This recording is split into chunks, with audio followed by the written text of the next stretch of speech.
এমনও পীর আছে এখনো পেশাব ফিরে পানি লাই না। আমি আপনার মুরিদান কত আছে বলে 1010 আছে, বলে পেশাব ফিরে পানি নিলেন না কেন?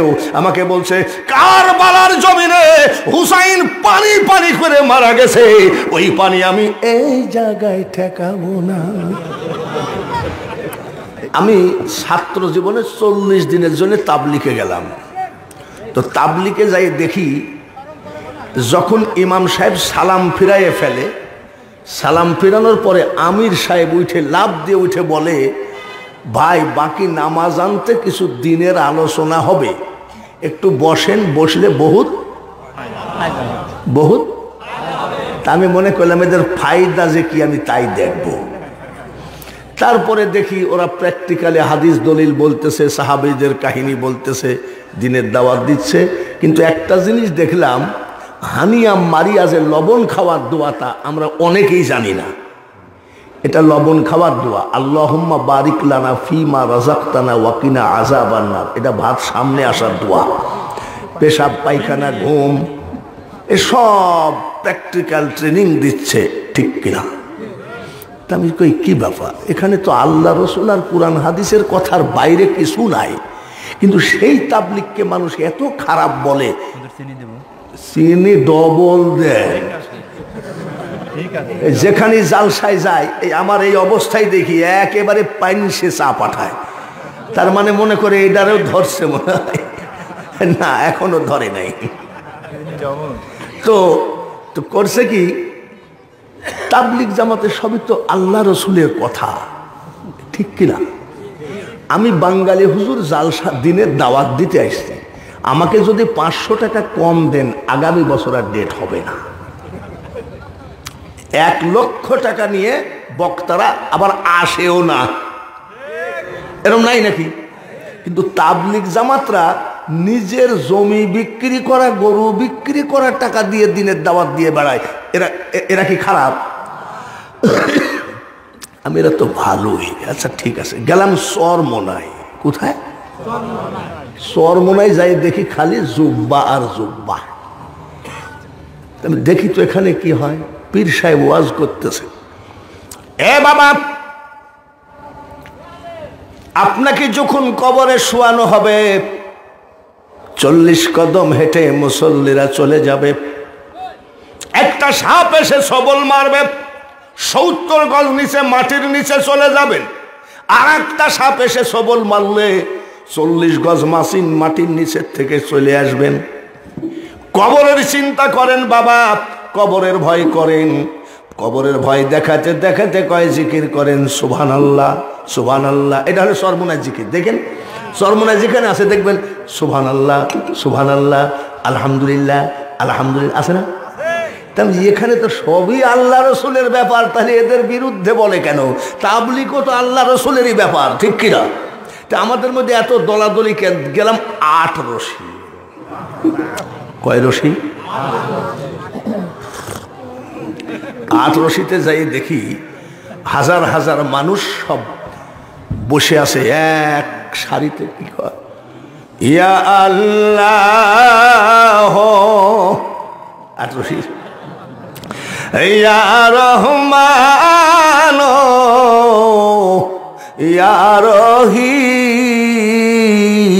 আমি এরাও তো আল্লাহকে ডাকে রে। আমাদের মধ্যে এত দলাদলি কেন? তাবলিগেও আল্লাহকে ডাকতেছে, চরমোনাই আল্লাহ, 8 রশিতেও আল্লাহ। গেলাম ফুরফুরা, হাওড়া স্টেশন থেকে 700 টাকা দিয়ে, ইন্ডিয়ান টাকা দিয়ে একটা গাড়ি ভাড়া করলাম, প্রাইভেট কার ভাড়া করে গেলাম ফুরফুরা। ফুরফুরায় যাই দেখি ফুরফুরা পীর সাহেব মুরিদানের সামনে বলছে, এ বাবা চোখটা বন্ধ করো, কলবের দিকে খেয়াল করো, তোমার কলব তোমার পীরের কলবের দিকে মুতাওয়াজ্জা আছে, এটাকে মুরাকাবা বলে। তোমার পীরের কলব তোমার দাদা হুজুরের কলবের দিকে মুতাওয়াজ্জা আছে।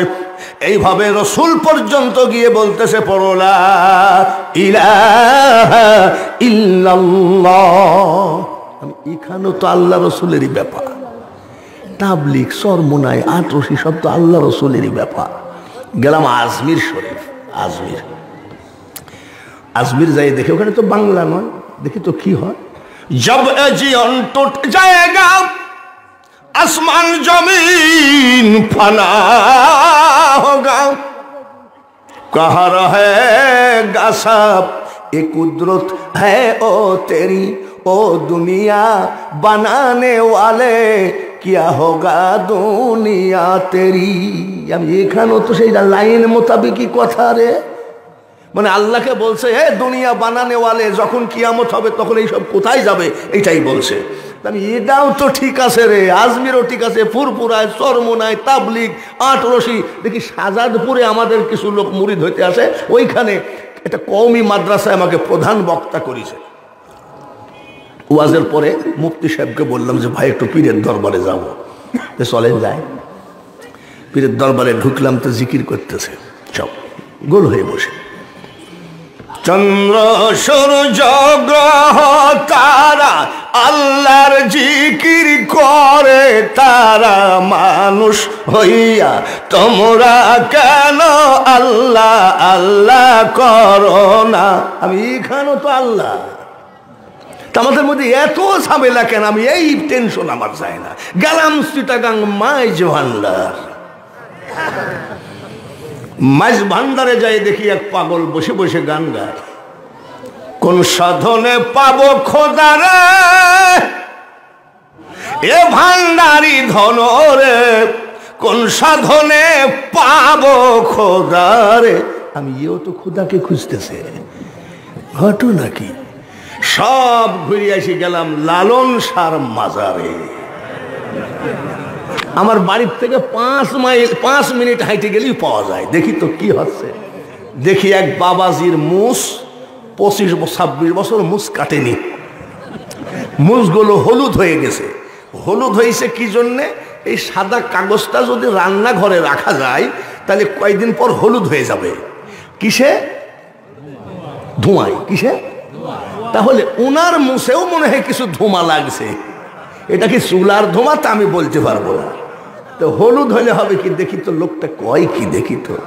চুপচাপ বসে আছি আর কয়, ডুবায়ে ভাসাইতে পারো কাইতে তোমায় ডাকি আমি, এলাহিয়াল মিনগো আল্লাহ বাদশাহ আলম ফানা তুমি। আমি এরাও তো সেই ডুবায়ে ভাসাইতে পারো তাইতে তোমায় ডাকি, এলাহি আলমিন গো আল্লাহ। এরাও তো আল্লাহকে বলতেছে, খালি মুস্তা হলুদ আর কি। তা আমি আবার বলছি বাবাজি একটু ভালো করে গান গাও। তখনও চিন্তা করছে মৌলবি আমাদের লাইনের লোক, একটা ভালো গান গাও। তো বলছে কাশি টাশি দিয়ে গান গাইছে। গানের একটা ভাব আছে না? আমার বয়স তো 75, তো লোকটা আমার একটা গান ধরিছে, চলিতে চরণ চলে না। চলিতে চরণ মানে কি? দিনে দিনে অবশ্যই আগের বাহাদুরি এখন গেল কই। আমি এ তো মারাত্মক গান রে। এক সময় মাইক ছাড়া 5 ঘন্টা চিল্লাইছি, এখন মাইক হলেও ভয় লাগে যে পারবো কিনা। তাহলে আগের বাহাদুরি কি আর আছে? চলিতে চলন চলে না, দিনে দিনে অবশ্যই আগের বাহাদুরি এখন গেল কই। আমি আবার 10টা টাকা দিয়েছি যে ভাই তুই আমার মনের কথা বলিস, তুই গা। যেই 10টা টাকা দিয়েছি ও কয় মুখে মাথার চুল পাকিতেছে, মুখের দাঁত পড়িতেছে, চোখের জ্যোতি কমিতেছে, মনে ভাবি চশমালো। এইবার আসেন তাবলিগ জামাত থেকে চরমোনায় 18 যতগুলো বললাম, আমি কি কারোর বিরুদ্ধে বলেছি? আন্দাজে না, সত্যি কথা বলেন, আমি কি কারোর বিরুদ্ধে বলেছি? বাবাজি আমি কারোর বিরুদ্ধে বলি নাই। আর বিরুদ্ধে বলা আমি জানি না, আর বিরুদ্ধে বলা বক্তা আছে কিনা আপনারাই ভালো জানেন। আমি একটা কথা বলতে চাই, মাইজ ভান্ডার যাও, 18 যাও, চরমোনায় যাও, ফুরফুরায় যাও, যেখানেই যাও না কেন মন গড়া ভাবে ইবাদত করলে ওই ইবাদত আল্লাহর দরবারে পুজবে না। পীরের দরবারে মুরিদ হয়ে কয় পীরের দরবারে মুরিদ হও আমি তাও নিষেধ করছি না। এমনও পীর আছে এখনো পেশাব ফিরে পানি লাই না। আমি আপনার মুরিদান কত আছে বলে 1000 আছে। বলে পেশাব ফিরে পানি নিলেন না কেন? আমাকে বলছে কারবালার জমিনে হুসাইন পানি পানি করে মারা গেছে, ওই পানি আমি এই জায়গায় ঠেকাবো না। এইগুলো কি দলিল না মন গড়া দলিল?